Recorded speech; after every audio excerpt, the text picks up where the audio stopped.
ಆತ್ಮೀಯರೇ, ಎಲ್ಲರಿಗೂ ನಮಸ್ಕಾರಗಳು.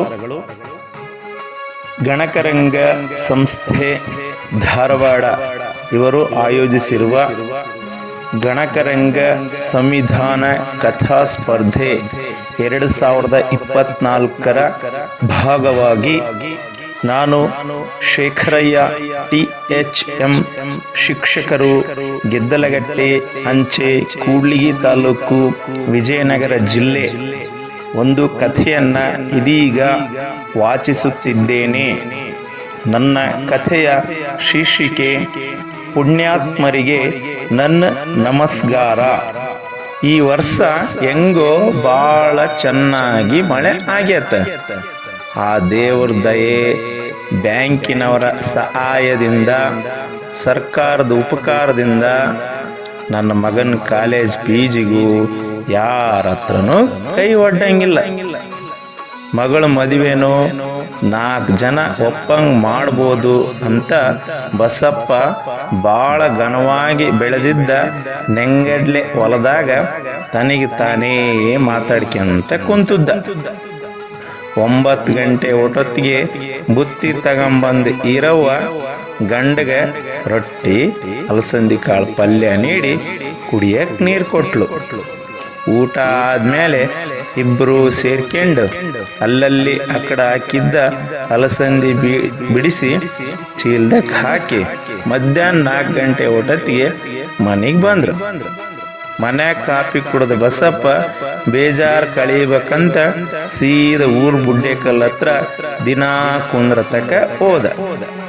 ಅಲ್ಲಿ ಒಬ್ರಿಗೊಬ್ರು ಹಿಂಗೇ ಮಾತಾಡ್ಬೇಕಾದ್ರೆ ಮ್ಯಾಗಳ ಮನೆ ಕಲ್ಲಪ್ಪ ಎಲ್ಲಿದ್ನೋ ಏನೋ ಬಂದು ಬಸಣ್ಣನ ತಲೆಕೊಂದುಳ ಬಿಟ್ಟ. ಅದೇನಂದ್ರೆ, ಬಸಣ್ಣ, ಇವತ್ತು ಬೆಳಿಗ್ಗೆ ನಾನು ಸಾಂತಕ್ಕನ ಹೋಟ್ಲಕ್ಕೆ ಹೋಗಿದ್ನೆ. ಅಲ್ಲಿ ಏನೋ ನಿಮ್ಮ ಹೊಲ ಸುದ್ದಿ ಮಾತಾಡ್ತಿದ್ರು ಮಾರಾಯ ಅಂದ. ಅದೇನು ಮಾತಾಡ್ತಿದ್ರಿ ಹೇಳೋ ಮಾರಾಯ ಅಂತ ಕೇಳಿದ ಬಸಪ್ಪ. ಅದೇನೋ ಹೊಲ ಮಾರ್ತೀಯಂತೆ, ಹೊಲ ನಾ ಭೈರಪ್ಪ ಕೊಂಡ್ಕೋಬೇಕು ಅಂತ ಮಾಡೇನಂತೆ ಅಂತ ಅಂದ. ಈ ಮಾತು ಕೇಳಿಸ್ಕೊಂಡ ಬಸಪ್ಪ ಒಂದು ಸ್ವಲ್ಪ ಹೊತ್ತು ಏನು ಮಾತಾಡ್ಬೇಕಂಬುದೇ ಗೊತ್ತಾಗ್ಲಿಲ್ಲ. ಅಲ್ಲಪ್ಪ, ನಾವು ಕೊಟ್ರಲ್ಲ ಅವನು ತಗೊಂಬದು, 2 ಎಕರೆ ಹೊಲ ಕೊಟ್ಟು ನಾವೇನು ಮಾಡ್ತೀನ? ಸತ್ರು ನಾನು ಹೊಲ ಕೊಡಲ್ಲ.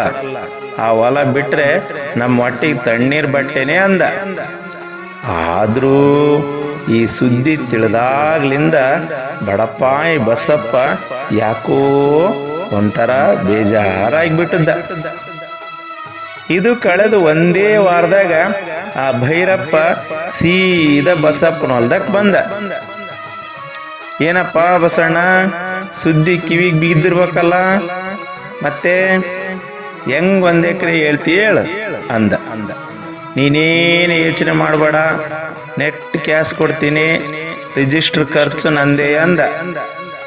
ಸ್ವಲ್ಪ ಹೊತ್ತು ಸುಮ್ಮನೆ ಇದ್ದ ಬಸಪ್ಪ, ಅಲ್ಲೋ ಮಾರಾಯ, ನಾನೇನು ನನ್ನ ಹೊಲ ಕೊಡ್ತೀನಂತ ಅಂದಿದ್ನ? ಇಲ್ಲ. ಇನ್ನು ಯಾರು ಹೇಳಿದ್ರಪ್ಪ ನಾನು ಹೊಲ ಕೊಡ್ತೀನಿ ಅಂತ ಕೇಳಿದ.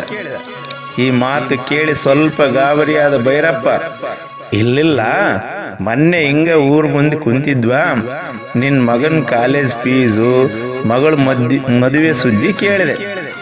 ಪಾಪ ಇವನ್ನೆಲ್ಲ ತೀರ್ಸ್ಬೇಕಂದ್ರೆ ಆತ ಹೊಲ ಮಾರ್ಬೇಕಾಕತ್ತೆ ಅಂತ ನಿಮ್ಮ ಅಣ್ಣನೇ ಅನ್ನೋ ಮರೆಯ. ಒಳ್ಳೆ ಹೊಲ ಕಂಡರ್ ಪಾಲಾಗಬಾರ್ದು ಅಂತ ನಮ್ಮ ಅಣ್ತಮ್ರ ಹತ್ರ ಇರ್ಲಿ ಅಂತ ನಾನೇ ಸೀದಾ ನಿಂತಕ್ಕೆ ಬಂದಿನಿ ನೋಡು ಅಂದ. ಅಯ್ಯೋ ದಡ್ಡ, ಅಂತ ಪರಿಸ್ಥಿತಿ ನನಗಿನ್ನೂ ಬಂದಿಲ್ಲಪ್ಪೋ. ಮಗನ ಕಾಲೇಜ್ ಫೀಸ್ಗೆ ಬ್ಯಾಂಕಿನವರು ಬಡ್ಡಿಲ್ ಸಾಲ ಕೊಟ್ಟಾರೆ. ಮಗಳ ಮದುವೆನ ಸರ್ಕಾರದಿಂದ ನಡೆಸೋ ಸಾಮೂಹಿಕ ಮದುವೆ ಮಾಡ್ತೀನಿ. ಹಿಂಗಿರ್ಬೇಕಾದ್ರೆ ಇನ್ನು ಹೊಲ ಮಾರ ಮಾತೆಲ್ಲಿ ಬಂತು ಮಾರಾಯ ಅಂದಾಗ ಭೈರಪ್ಪನ ಮಕ ಸಣ್ಣದಾತು. ಸ್ವಲ್ಪ ಹೊತ್ತು ತಡವರಿಸ್ಕೊಂಡು, ಅಲ್ಲೋ ಬಸಪ್ಪ, ಇವೆಲ್ಲ ನೀನು ಹೆಂಗ್ ಗೊತ್ತಾದ್ವೋ ಮಾರಾಯ ಅಂದ ಭೈರಪ್ಪ. ಅಲ್ಲೋ ಮಾರಾಯ, ನಮ್ಮ ದೇಶಕ್ಕೆ ಸ್ವಾತಂತ್ರ್ಯ ಬಂದು ಭಾಳ ವರ್ಷ ಆತು. ಬಡವರಿಗಾಗಿ ಕಾನೂನುಗಳು ಸೌಲಭ್ಯಗಳು ಬಂದೂ ಬಹಳ ವರ್ಷ ಆದವು. ಇಂಥ ಕಾನೂನುಗಳ ಬಗ್ಗೆ, ಸೌಲಭ್ಯಗಳ ಬಗ್ಗೆ ಪಂಚಾಯತಿ ಕಡೆಯರು ಆಗಾಗ ಕಾರ್ಯಕ್ರಮಗಳನ್ನ ಮಾಡ್ತಿರ್ತಾರಲ್ಲ, ಅವಾಗ ನಾನು ಅಲ್ಲಿಗೆ ಹೋಗಿ ಅದ್ರ ಬಗ್ಗೆ ತಿಳ್ಕೊಂಡಿದ್ದೆ. ಅದು ನನಗೆ ತುಂಬಾ ಸಹಾಯ ಆತು.